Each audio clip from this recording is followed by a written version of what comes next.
It's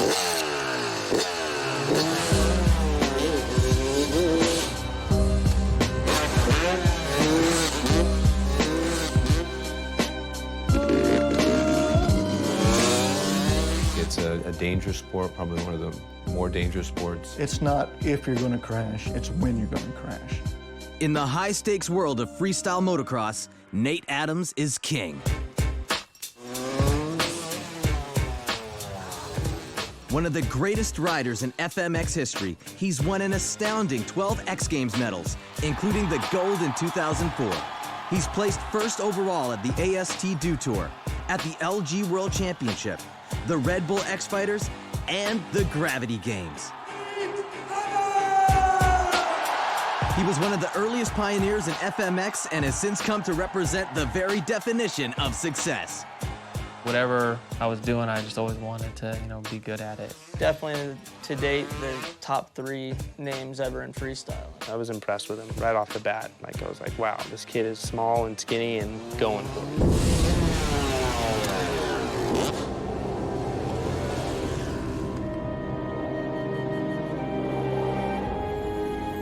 But in this sport, the best can sometimes suffer the worst. I just kind of had a gut feeling that it wasn't all going to go as smoothly as we thought it might.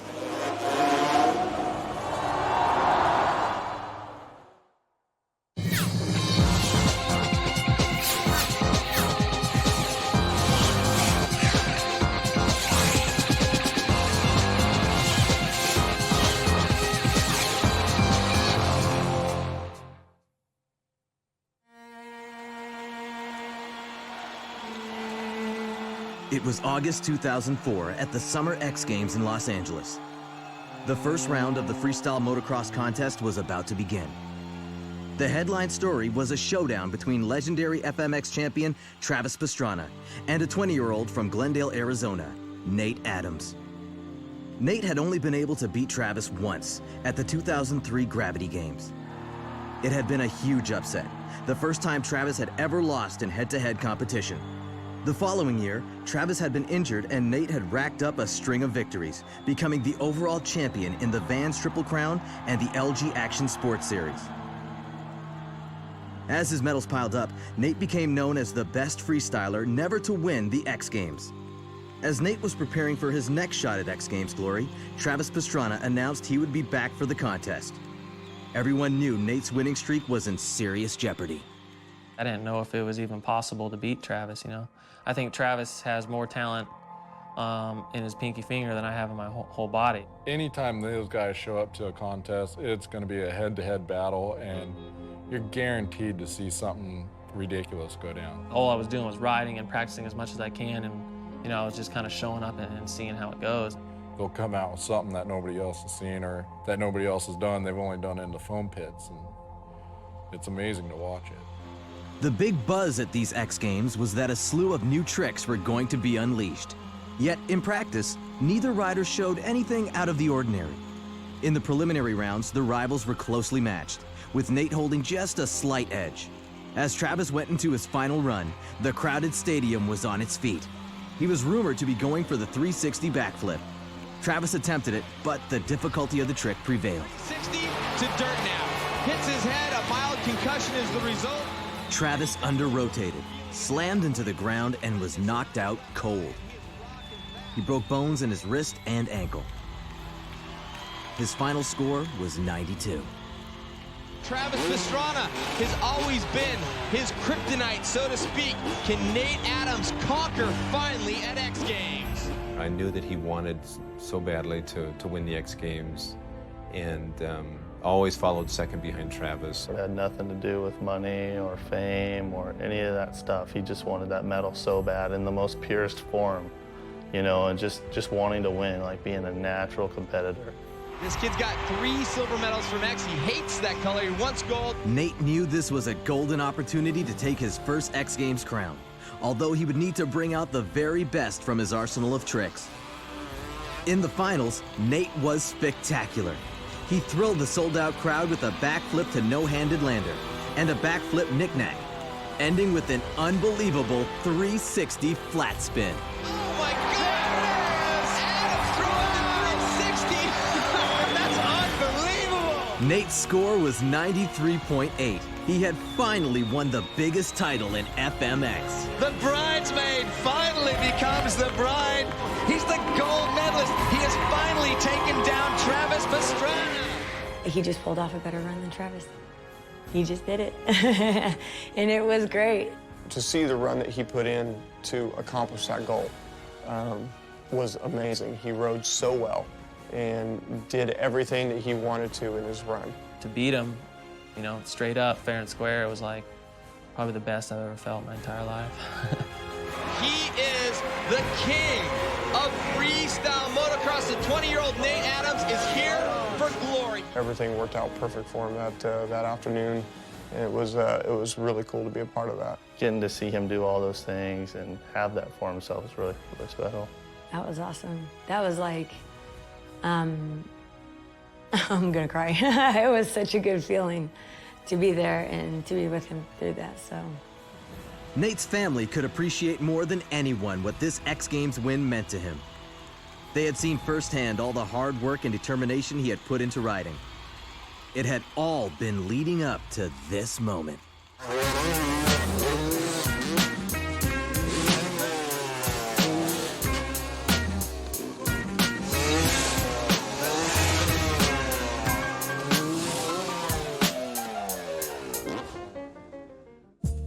Nate Adams was born on March 29, 1984, and grew up in Glendale, Arizona, just outside Phoenix.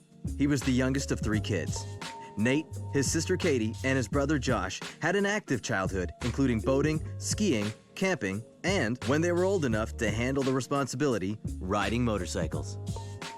I started riding dirt bikes when I was about 8 years old. My dad got my first bike, a '83 CR60. I loved it. He loved that motorcycle. It's pretty crazy to think about, but yeah, he absolutely, even from a young age when he had that, would not part with it. What? Yeah? By the time my dad got me a bike when I was 8, it felt like I'd been waiting forever. It was like, finally, you know, the day came that I got a bike. We're just a motorcycle family. It's a good family sport. We go to the races, we go to the desert and go riding, spend the weekend out in the desert riding and stuff. That's some of the, like, my best memories when I was little was out in the desert camping, you know, for the weekend and just riding all day. And just some of the things, like, some of the things that I learned through it, just riding and, like, my dad teaching me this or that, or, you know, crashing and, you know, we're there all weekend, so even if you crash hard, it's like you just got no other choice but to get up and keep riding with everyone.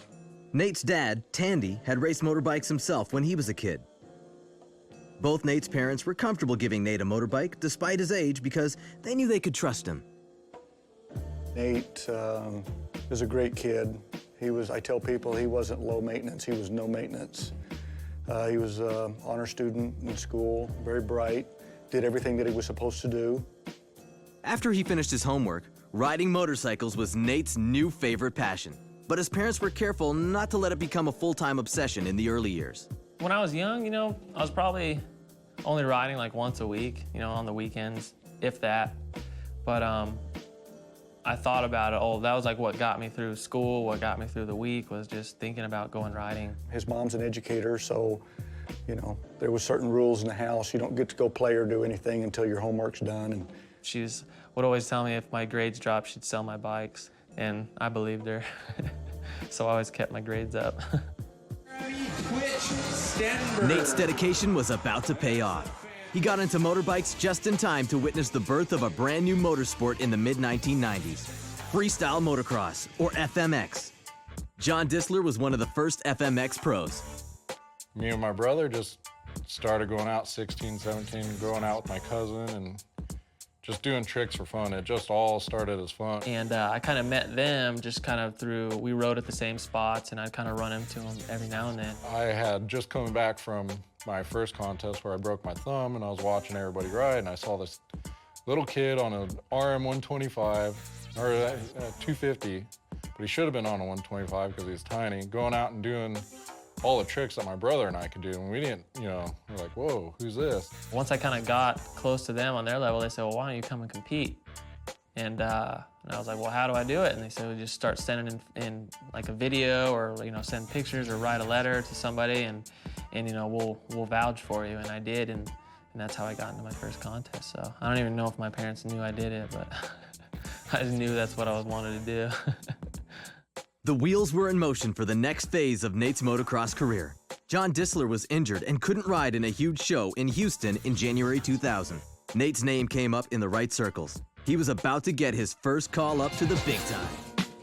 Nate Adams had been working hard to learn the skills he needed to compete in the new sport of freestyle motocross. He loved motorbikes and rode with passion.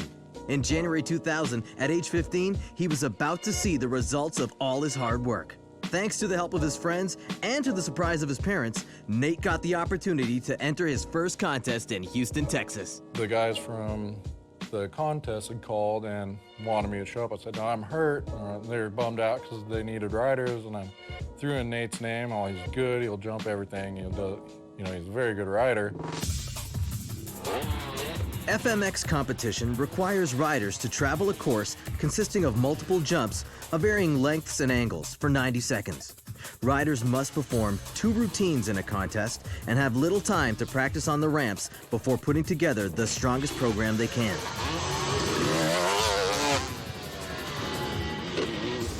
Judges give each performance a score out of 100, based on the variety and difficulty of the tricks. The highest score wins the cash prize, which can climb into 6 figures. Nate was excited about attempting his first contest, but it was not going to be an easy ride. When we got there and I saw how big these takeoff ramps were, they were all 75 or 80 foot gaps. These dirt hits are like 15 feet tall.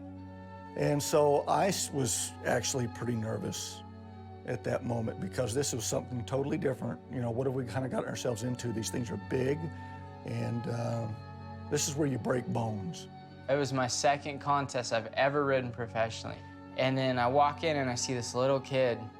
He's 15 years old and he had this green Warp shirt on and just bleach blonde hair, some little kid from Arizona. And his bike, I mean, he was like holding the handlebars like this, you know, pushing it around. My first competition, it was a little rough, but I mean, it definitely could have gone worse.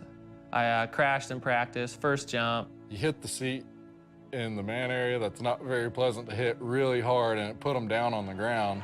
I've never really ridden in front of a crowd. I mean, there was like 20,000 people there, so I was nervous, beyond nervous. And I told him, I says, Nate, you know what, we don't have to do this. We can pack it in and we can go home and we can try this again some other day. And he goes, no, Dad, I know I can do it. He was able to regroup and come back and jumped all the jumps. He went out for his second practice session and nailed it. And just all the way around, just hit everything perfect like he'd been doing it all of his life. He was doing tricks that no one else had ever done. Like seat grabs, there was only a handful of guys doing seat grabs. And he was just this little 15-year-old kid running a 250cc dirt bike, like doing these huge jumps. It was a huge moment. So it was scary at first, but it was a huge moment. Getting through that, it was a huge learning experience, just learning how to, pretty much the crowd shouldn't affect you, you know? When you're out there doing your thing, like if the crowd's loud and they're excited to watch you ride, it should do nothing but just make you enjoy it more. But the fact that there's people watching shouldn't affect you, you know? It affects your performance, so that first contest was a big learning experience. He finished 7th out of 15 riders. That contest was the start of a new life of travel and competition for Nate and his dad. Tandy was a carpet layer, and he was able to arrange his schedule around Nate's itinerary. It was a major disruption for the family, but the Adams decided this was a sacrifice they were all willing to make. And it was a sacrifice. I mean, Josh, the older brother, was very understanding, and you know, Dad can't always be at everything that I'm doing, but this is how we're going to do it. My dad was gone, and Nate, you know, like Thursday night through Sunday usually, and I always had something waiting for him when he got home. You know, usually my standard deal was I would thrash his room. Like, I would just completely ruin his room. You know, for like 3 years, I was traveling every week with my dad. I wouldn't have been able to go compete without my dad there, you know, until I turned 18. One of the other of us needed to be there with him because I'd been on these things where kids got hurt really bad and their mom and dads weren't there. And I just told my wife, I said, you know, whether it's all good or Nate's laying there drawing his last breath, I felt like one of us needed to be there. It wasn't something we were just going to pack him off and good luck. Nate and his family have strong ties to each other, and they also have strong ties to their faith. Both are equally important in Nate's life. My faith is so much a part of me that I really haven't ever known anything else, you know? It's like, I think it's definitely kept me grounded and level-headed and humble. And I know that's what keeps him really centered and really narrowed with what the choices are that he makes. You know, I think Nate and I hit it off so well because we have the same faith. We're both Christian, and you know, I think Jesus plays a huge emphasis in our lives. The way I've lived and been brought up has definitely kept me out of trouble, pretty much. Definitely kept me out of trouble. From the very beginning, Nate's dad, Tandy, insisted that he travel with Nate to all of his contests. Nate and his dad hit more than 70 events in 2000, Nate's first year as a pro. They were on the road every weekend. It was a grueling schedule, but a vitally important time for Nate to learn. It's just completely different to ride in a contest than it is to ride just out. It's like, it's not even the same at all. So through those years, I would say the most important things I learned was just how to compete. Like, the only riding I did for probably 2 years was contests. Just show up, ride a course for 10 minutes, you know, do tricks, bam, bam, bam, compete, do that 2 days in a row, and then fly home. It was like all that constantly only riding in that type of environment, I think pretty much made me a competition rider. Nate finished in 6th place in the 2000 series standings and was named Rookie of the Year by the International Freestyle Motocross Association, or IFMA. By 2001, Nate Adams and his dad Tandy had become fixtures on the FMX competition circuit. But as a young sport, freestyle was still finding its identity. The old-school motocross racers felt the freestylers spent so much time learning tricks that their riding skills were weak. They had a nickname for them: ramp kids. A lot of people thought of Nate at the time as being just a ramp kid, someone that would just, you know, he could hit the ramps and do the jumps off ramps, but if he hit a dirt jump, you know, they couldn't do the same tricks. It didn't really, I mean, I guess I'd be lying if I said it didn't bother me. I said, listen, you have all the talents, you have everything put together, but the thing that you need to do is you really need to just spend your time on your bike and not jump so much. He started riding motocross so much, and he actually went and did a bunch of races. He actually did some amateur nationals and really became a much better, well-rounded motorcycle rider. And when he did that, he went to this super level of being the best everywhere. Once I started competing against all those guys, I was beating them, like, all the time. So that nickname really didn't last very long. Nate completed the 2001 season in 2nd place in the IFMA standings. He had achieved some wins and strong finishes in the Vans Triple Crowns events and X Games qualifiers. Nate's work ethic set him apart from the rest of the pack in FMX, but even his dedication was about to be stretched to the limit. Other riders had been working on a trick that had never been successfully landed on a motorbike. If Nate wanted to stay in the game, he would need to find the courage to pull it off too. In 2002, the entire FMX world was turned upside down, literally.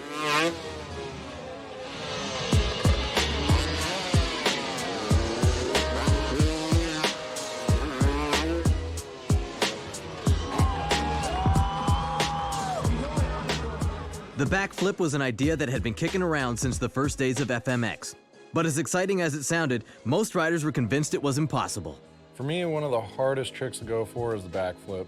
I'd say for all of us growing up in the generation where no one had ever done a backflip, it was like a big mental thing. Biggest mental game you can play with yourself, and it's not one that usually comes easy to people.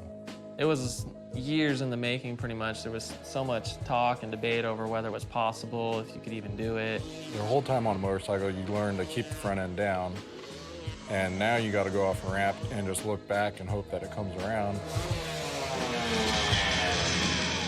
2002, 3 guys decide over the summer of that year to start flipping their bike and you know, riding it away on dirt. Then, out of the blue, Carey Hart performed it in competition. Once one person did it, it was like a free-for-all. Everyone started doing it.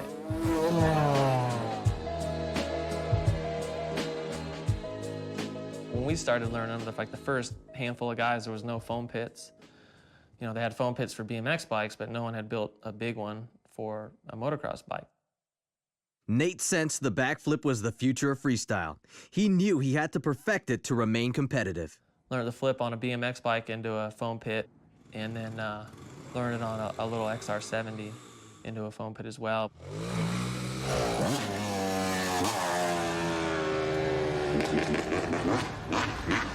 But when it came to the big bike, you just had to just go for it.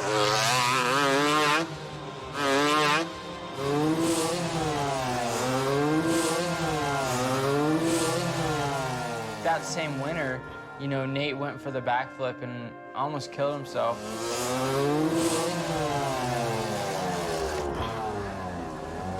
Definitely a learning curve. My first one, I landed upside down.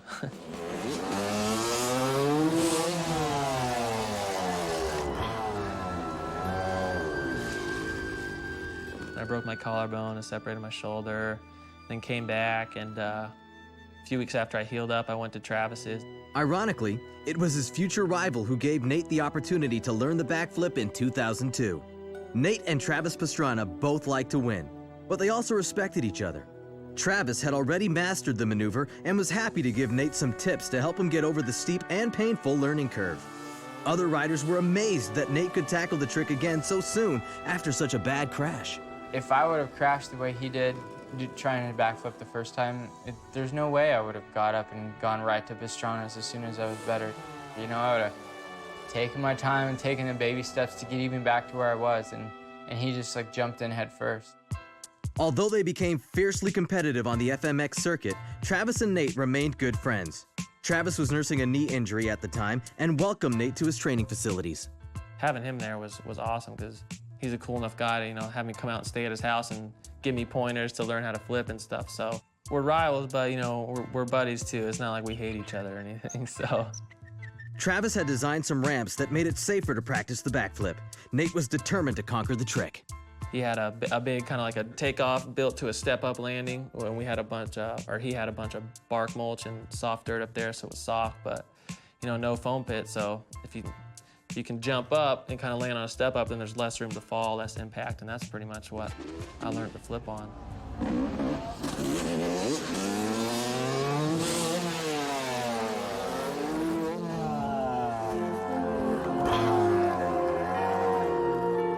Nate's perseverance prevailed. With Travis Pastrana's help, he successfully landed his first backflip. It was quite a rush. I was actually like screaming and yelling and hollering and stuff, and that's pretty unusual for me to get that excited, but it was like, at the time, it was like the craziest thing I'd ever felt in my entire life. Just the feeling and everything, how it went and how smooth the first one went. It was like, I was more nervous for the second one than the first, because the first one I did it and landed perfect, and then I was like rolling back to do it again. I'm like, man, what did I do? I was so nervous the first time, I don't even really remember doing it. And it wasn't like I had it down, you know, I had to keep doing them every day, like as many as I could a day. I probably crashed 50 times through the week learning them. Once I had it down, it was worth all the pain and the broken toes and the broken collarbone and all that.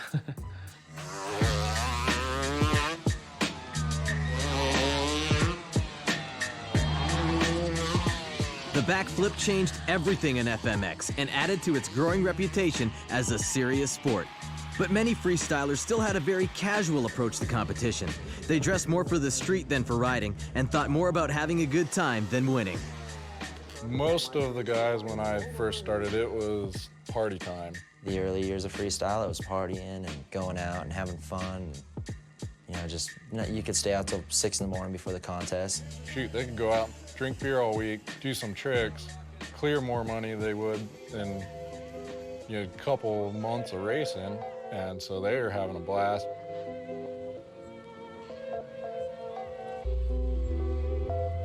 It had been clear from Nate's first appearances on the circuit that he would never fit the typical mold, on or off the freestyle course.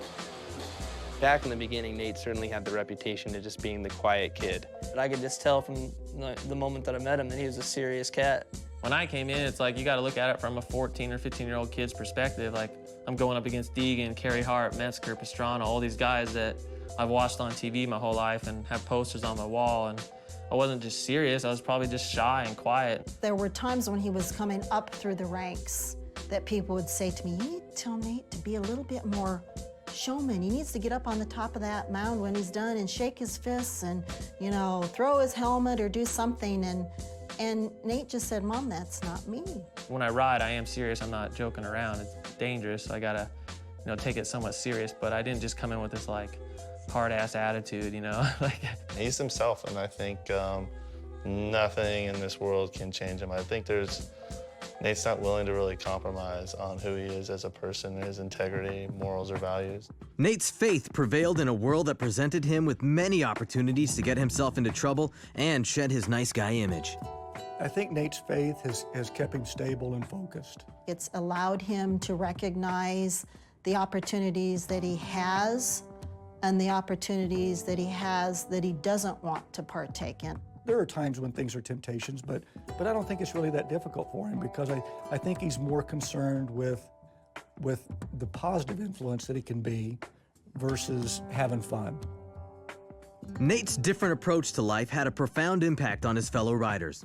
Although many of them were older than Nate, they looked up to him, some even going so far as to change their own lives to fall in line with Nate's beliefs. It's funny now that a lot of the metal militia guys, you know, the Deegans and the Feiss and the Twitches of the world, which before were the bad boys of the sport, they go to church with Nate now.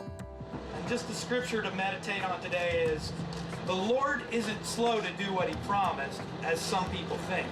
Rather, he is patient for your sake. His Very clean, good persona, his influence, has now started changing the lives of other people.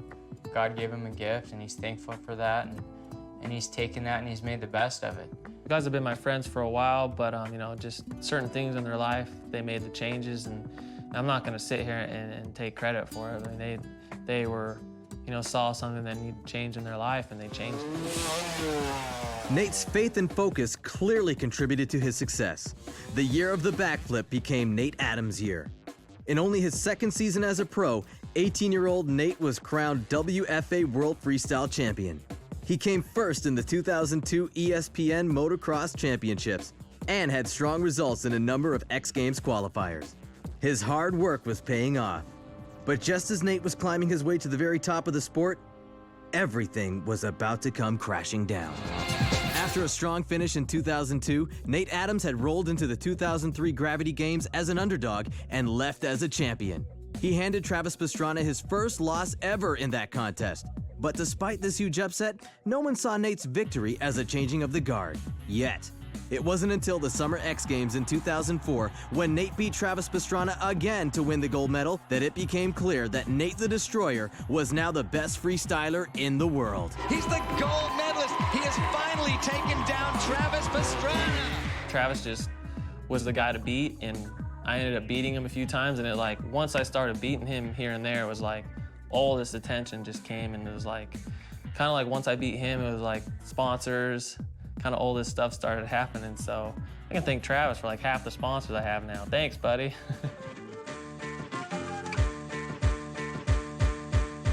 Nate was on top of his game. With success came incredible opportunity and big money.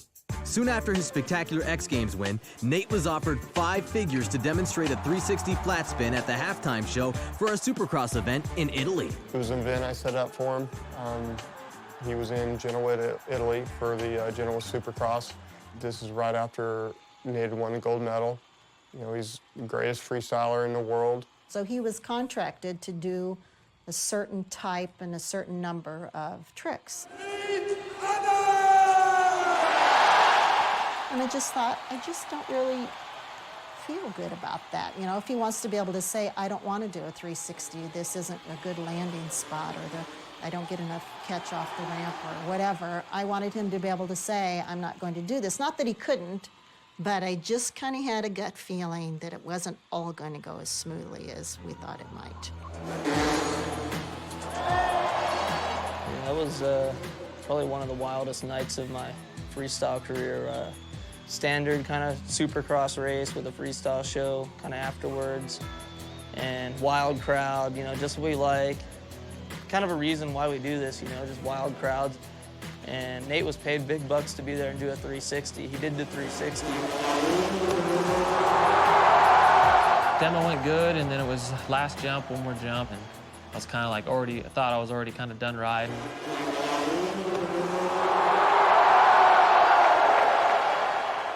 We decided, yeah, let's do a couple trains for the fans, have some fun. Kind of the good old thing, you know, let's just go do one more. And I was like, oh, I'll just do an active heel keeper flip. I do them all the time. And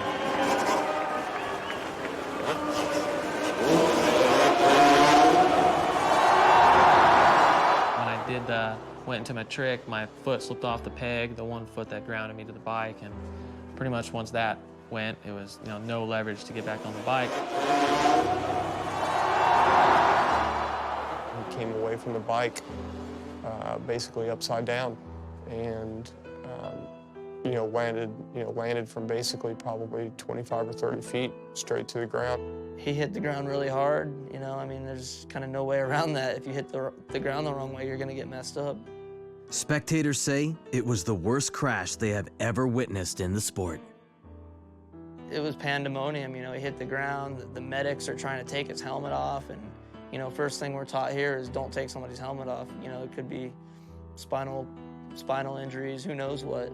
If you see in the footage that we've all seen from the event, you know, the second he hits the ground, you see the leg just snap in half. All hell broke loose. We're, you know, trying to be respectful of the paramedics. We're stoked they're there, but there's a language barrier, all kinds of problems, and it was sad, man, to see your buddy in pain there, people not doing their job right, the paramedics wanting to fight other friends. I was throwing people off. People are trying to get us out of there because we're telling the paramedics kind of what to do. And it got ugly, and, you know, eventually they got Nate out of there and in an ambulance. Nate was rushed to a hospital. This was his 5th concussion of the year, so it took him hours just to regain consciousness. When he woke up in the hospital, he was confused, alone, and in intense pain. Still hazy from the concussion, trying his best to understand the doctors in a foreign language. Nate's family was desperate to be with him, but it would take days to get there. Definitely made it harder just being in another country. Can't understand, you know, what anyone's saying, you know, while they're working on you. It's like a panic, and I was just coming out of being unconscious, and, you know, they're just loud. I can't understand one person. I can't tell them, you know, what hurts, you know, stop doing that. You know, you can't do anything, and you just basically have no control over the situation. The damage was assessed. Nate had a broken femur, a torn knee, and a damaged shoulder. The Italian doctors also worried about the injury to Nate's head and kept him under observation as they contemplated surgery. They wouldn't set his leg. They hadn't determined who was going to, if they were going to have surgery there, if they were going to transport him. There was just a lot of different things that came into play. He was in a bad situation, you know, no one really knew what to do, how to do it. Nate's top priority was getting back into an American hospital. But in his condition, it was obviously not going to be straightforward. He checked in with his doctor at home. Nate and his manager called from Italy saying, can we come home? And I did not recommend flying home with a fractured femur, the upper thigh bone. And so he had that stabilized there at the University of Genoa with what's known as an intermedullary rod of the femur, putting a rod down the center of the femur as a load-sharing device, fixating on each end with screws, which allows the hip to keep moving, the knee to keep moving, and actually allow the patient to bear weight on it earlier than it would otherwise. The surgery was completed 4 days after the accident. When Nate woke up, reinforcements from home had finally arrived. And when we came over there, he still had the track dirt that was all still on him while he was laying in the bed there. And, you know, he just really needed an intercessor to be able to talk and speak for him because he was just physically and emotionally drained. You know, I had my surgery, and I was, you know, doing fine after the surgery, and, you know, no infection and all that, and they wanted to keep me. And my mom pretty much just put her foot down and said, we're leaving. I got plane tickets, we're leaving. Nate and his mom eventually got on a commercial flight home. It was an excruciating trip in his state, but Nate was still relieved to be back in familiar care. His doctor mapped out a heavy regimen of physical therapy, and Nate presumed that with some hard work, the worst was over. He couldn't have been more wrong. The best year of Nate Adams' career had just turned into the worst year of his life. After winning X Games gold in 2004, he was invited to do some tricks at a halftime show at a Supercross event in Genoa, Italy. He had been paid a small fortune to demonstrate the very difficult 360 flat spin and had landed it without a problem. But the crowd was eager for more, and Nate and the other freestylers were happy to accommodate. They planned to jump one more trick, and Nate chose one that he could land in his sleep. Unfortunately, this time, it turned into a nightmare. Most of the time when people get hurt, it's not because they're out doing their hardest tricks. Because that's when you're the most focused and you're the most dialed in. It's when you're out doing one of the tricks that you've done a million times before, you're not quite concentrated as much, and sometimes it just goes wrong. It's a trick, you know, to date that's probably taken out more guys. It's real easy for your foot to slip off the pegs. And that happened to Nate. Nate crashed from an incredible height in the middle of the jump. He broke his leg, tore his knee, separated his shoulder, and suffered his 5th concussion of the season. After a rod was installed in his femur to stabilize his broken leg in Italy, he was able to fly back to the U.S.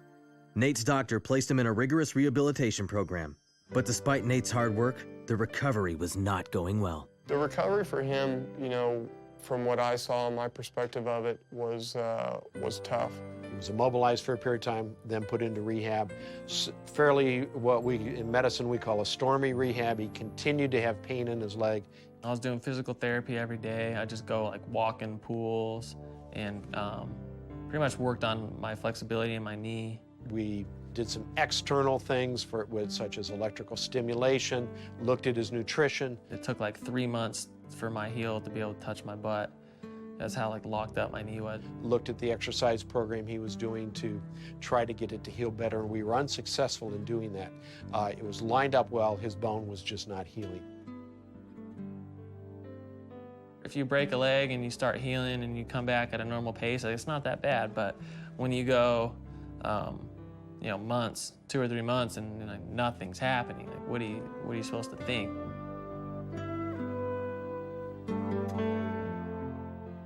Nate had a lot of ups and downs because Nate, like many athletes in his, both in his field and at his level, was very motivated to get back.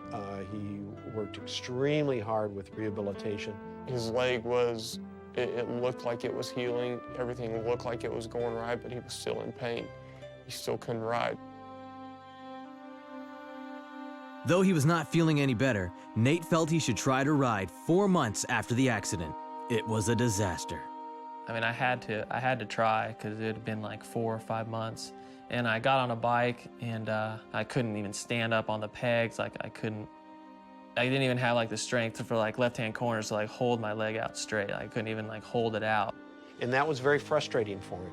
And as it would with any of us, would get us angry, would get us somewhat depressed, and going back and forth and saying, I've got to do something, and not knowing what to do to try to get it better. When you're on the couch and, you know, a doctor can't tell you why your leg's not healing, you know, and can't tell me why, you know, after 3 months I should be riding, but I can barely walk. I start to think about things and just wonder, like, am I going to ever be able to ride again or compete? Nate and his doctor continued to experiment with ways to promote healing in his leg. 5 months after the accident, they removed the screws in his knee, hoping that his bones would begin to fuse together. When there was still no healing 6 weeks after that surgery, Nate was getting desperate. But as depressed as he was, he chose to remain at his home in California, away from his family in Arizona.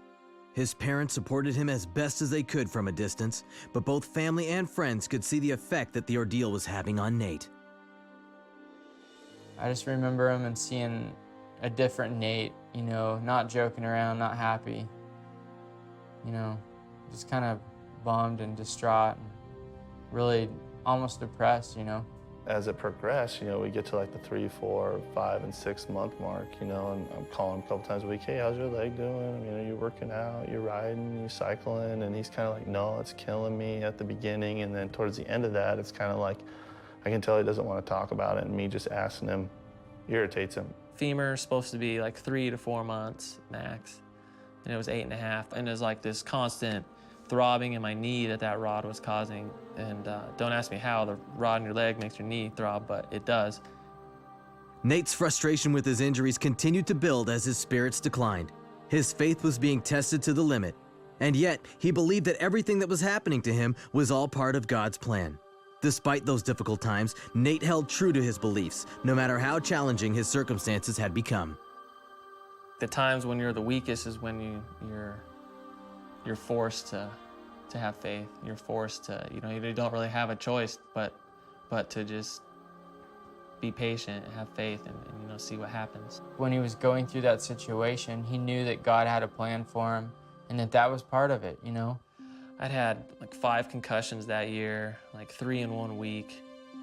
And for probably a solid month after I had broken my leg, I was get dizzy spells. I'd be standing there and just get dizzy, just have to lean up against the wall. Like my head wasn't right. So, I don't know anything about concussions other than they suck, but I know that they can affect your brain and there's second impact syndrome and all that stuff. It was one of the most horrific experiences he hopes to ever encounter because he just had a great deal of fear about just everything in general. This fear stemmed from the fact that his injury was not healing as it should. Nate's doctor was telling him that things would improve with time, but at this point, 7 months after the accident, Nate could tell something was still seriously wrong. He pled his case to his doctor. My knee's still killing me, my femur still hurts, I can't walk. And then I pretty much just went to him and said, we need to do something else. Like, there's something wrong. I just know that there's something wrong. So it was taking multiple x-rays. We did request another opinion from another surgeon to get another set of eyes looking at it as well. We got a CAT scan on my leg and the rod was 2 millimeters too skinny, so back in for surgery again. The CAT scan showed that parts of the break that appeared to be healing had in fact not even started to bond. Dr. Ryman decided that installing a larger rod in the femur along with strategically placed bone chips would help promote the growth necessary for Nate's recovery. In May 2005, Nate prepared for his 4th major surgery of the year. We took him back to the operating room, took out the rod that was put in Italy, and put a rod that was much larger. The rod that was put in Italy was 10.5 millimeters in diameter, and we put a 15 millimeter rod in. I just know that that's part of the game. It's nothing you can do. It just happens. Motocrossers make mistakes. We crash. Doctors make mistakes. Put the wrong size rod in your leg, so it happens. The rod replacement was a success. Nate felt a remarkable difference almost immediately. I woke up from surgery in less pain than I had been in for months. Every day it was like a little bit better, a little bit better, a little bit better. So it's like when you're healing like that and you can see that things are going the directions you want them to go, and you can see like if I'm healing this fast, in like 4 weeks I'll be riding. It's not that bad. You have a goal and you can see a light at the end of the tunnel. Nate set a goal to compete again at the Red Bull X Fighters in Madrid, Spain on July 21st, 2005. His doctor couldn't make any guarantees. I knew he had the goal of the Red Bull competition in Madrid, and I really gave him a very guarded prognosis that he was going to make that or not. Nate tried to ride just weeks after the rod replacement surgery. He was still in a lot of pain, and his friends worried that it was too soon, physically as well as mentally. And I remember I actually rode the first day with Nate, and usually he barely warms his bike up and hits all the jumps like that, like super quick. Coming back, I was cautious because I couldn't really mistime anything. I had to be like spot on. Like if I came up short on a jump and took a bounce, or went long, or like pretty much took my time through any left-hand corners, I just didn't want to fall over. So yeah, I was timid for a while for sure. He had serious reservations or doubts about, his ability to perform again, or could he be healthy again? I kind of wondered in the back of my head, I'm like, I wonder if Nate will ever 360 again, or backflip seat grab again, or, learn these tricks as fast as he used to. I had the worst injury in my career doing a trick that I do every day. It put me on the couch for 8 months. And once you go through that and go through like 8 months on the couch and 5 surgeries and all this crap, and you get back, the next time you get on your bike and you're kind of thinking of something and you're like, you know what? It's not worth 8 months out of my life and all this money and medical bills and just all the stuff that you go through when you're hurt. It was with great fear and trepidation that Nate began hitting jumps again on his dirt bike. But he had set a goal for himself, and with the X-Fighters contest less than 3 months away, Nate knew that a successful comeback depended on his ability to overcome his fears and move forward. Even though he had been sidelined for almost 9 months, Nate was quickly back to where he was at the time of his devastating crash. Within, a few minutes, he was doing all of his tricks minus the backflip. And then the next day, he started doing the backflip. And the next day, he started doing the 360.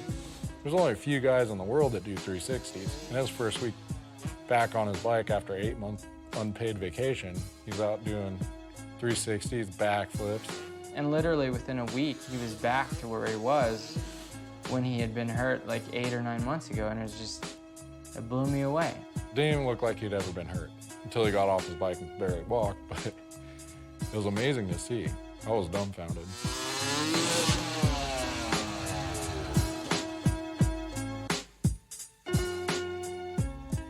By the end of the summer of 2005, almost 9 months after he broke his femur, Nate and Jimmy Button boarded a plane to the Red Bull X-Fighters contest in Spain. Nate kept his expectations in check. Even though he had been the top freestyler in the world before his accident in Italy, he felt lucky just to be able to ride again. And it was his first contest back. He had only been back on a bike a couple weeks. I think Nate went there with the expectations of just riding, and having fun.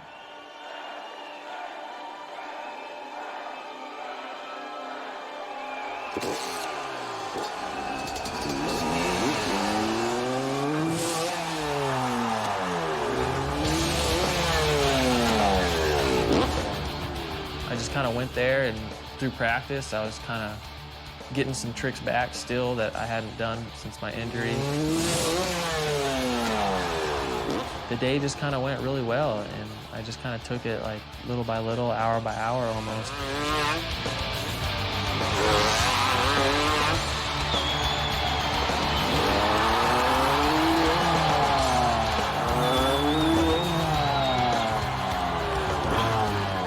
Nate's hope was that the X-Fighters would get him back into the competition groove. But this contest went greater than anyone could have imagined. Nate won it all. And by the end of the night, I had won, and just one of those things, it just worked out. It was crazy.